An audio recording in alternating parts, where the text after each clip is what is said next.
Yo, what's up, guys? It's your boy Mary here, and I'm not totally, uh, I'm not totally not sick anymore. For those of you who don't know, I don't think I've talked about this or not, but my dad got me sick a bit. I don't think it was just him, really. There are a lot of kids at school who were coughing and kind of coughing on me at times, but yeah, I'm feeling a lot better. Not totally better, but a lot better than I was like yesterday. So, welcome to Meat's House Comfy Corner. Yeah. So today we'll be talking about some stuff. So, starting with there was something that I wanted to talk about. What was it? Well, I think it's good to start with Elon Musk and his role in the Treasury Department, along with his group of kindergartners.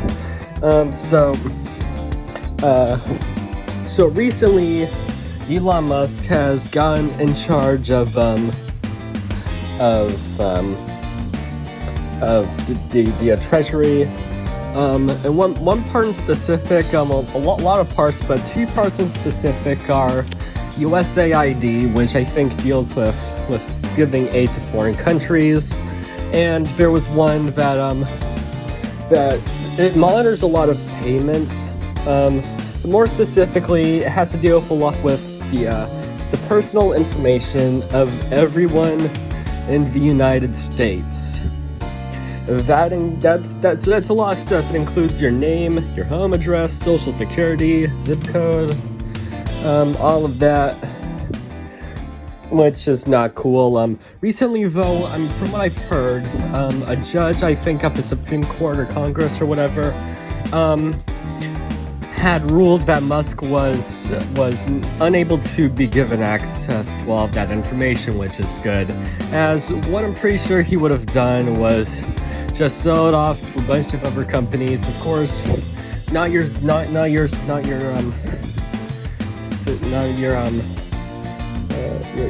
social security number or whatever. Of course, because that's, I think, going a bit too far. I think it might be a bit more illegal than he can handle.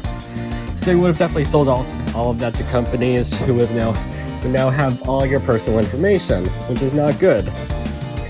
But unfortunately, he is trying to tear down USAID.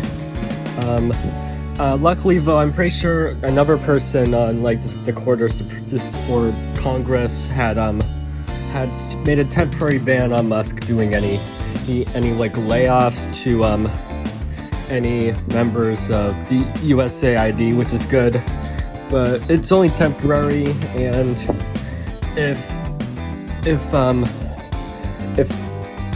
he's able to successfully tear down and gut the USAID, then that's gonna mean a lot of people, including here in the United States, and all around the world. Well, that aid goes to a lot of people, and if they don't get that aid, then that means they won't have their needs met, and well, it all has to do with food, hunger, and water, and stuff like that that's needed to live, and medications and all that, I'm pretty sure. But from what I know, a lot of people will unfortunately die, which is not at all very good. So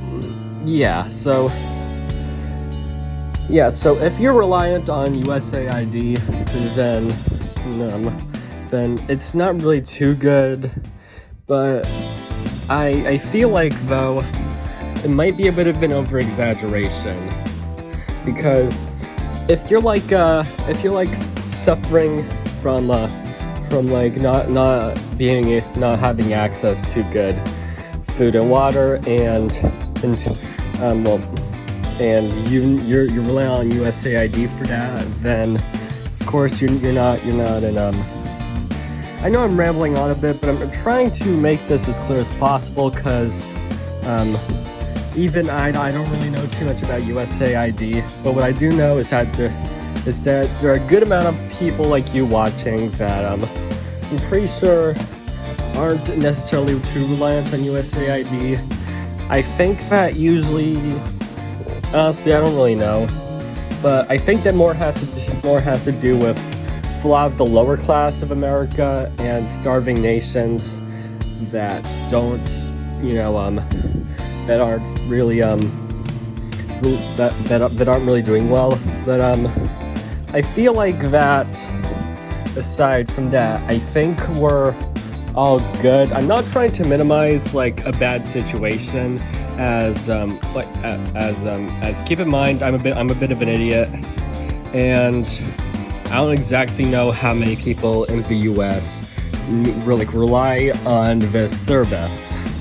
So I'm pretty sure that as long as you're like doing well financially and have access to food and water, I think you'll be fine. And for those of you who like rely on USAID, I'm sure that there will be a lot of other services available to meet your needs.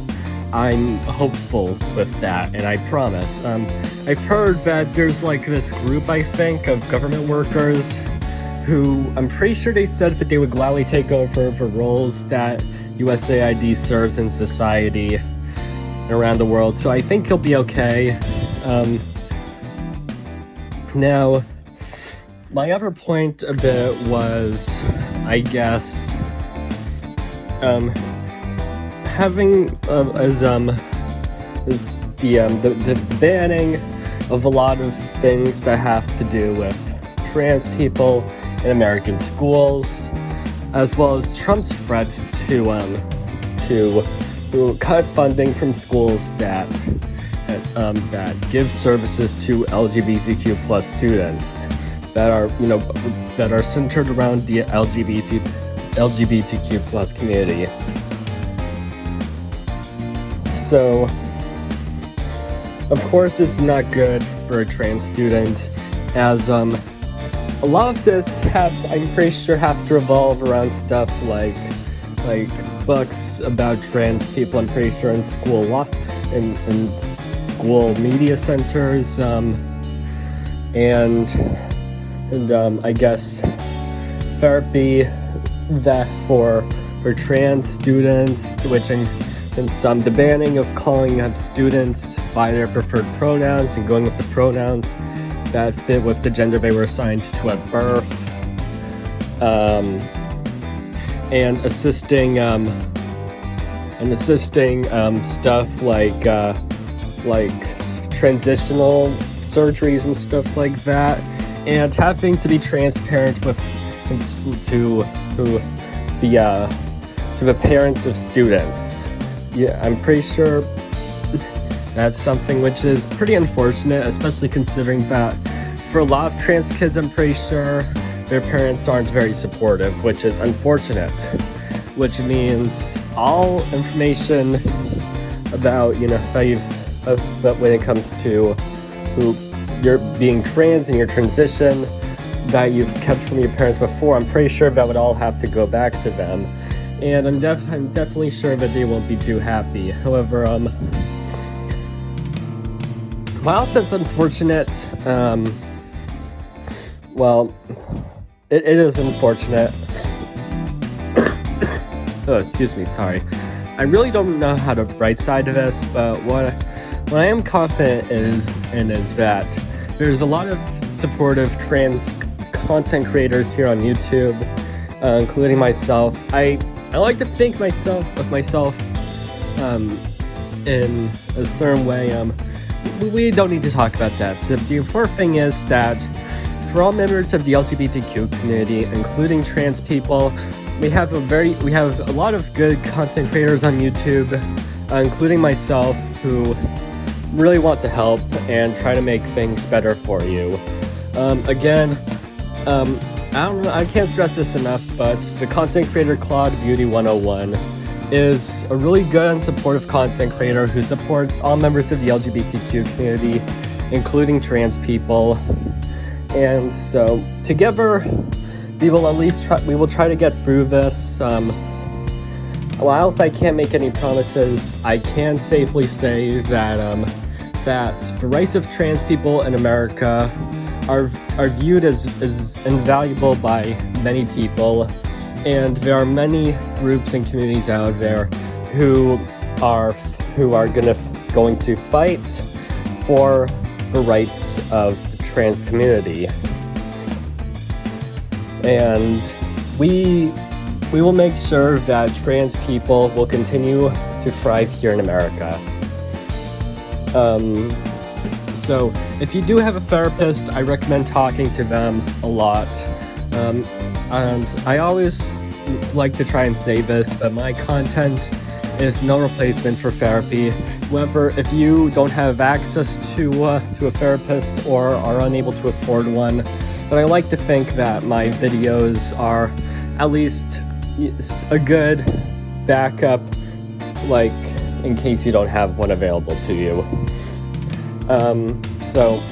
And of course, I really do recommend checking out other content creators like myself who want to try and brighten up your day a little with, help and support and safety, as they do it a lot better than me. But yeah, of course, that's kind of all for me today. I don't exactly remember the other topic that I wanted to talk about at the beginning of the video today. I do apologize. I should definitely write stuff like this down. However, there are a lot of people out here on YouTube covering stuff that's related to Trump, MAGA, and all of that, and helping you to get through, these tough times. But what I do want to say though is that whilst the news tries to fearmonger and scare people, well, in reality, the world is not as scary as you may think. And I want to do my best to deliver all of the good news to you. However, I do always want you guys to make sure that you fact check everything I say. As keep in mind, I'm not the smartest person in the world, and I do make mistakes or get things wrong. So it's always good to fact check, and always make sure that you get your news and stuff from reliable sources. So yeah, that's it for me today, guys. Thank you guys so much for watching, and I am your host, Misao Drevis, and thank you for watching.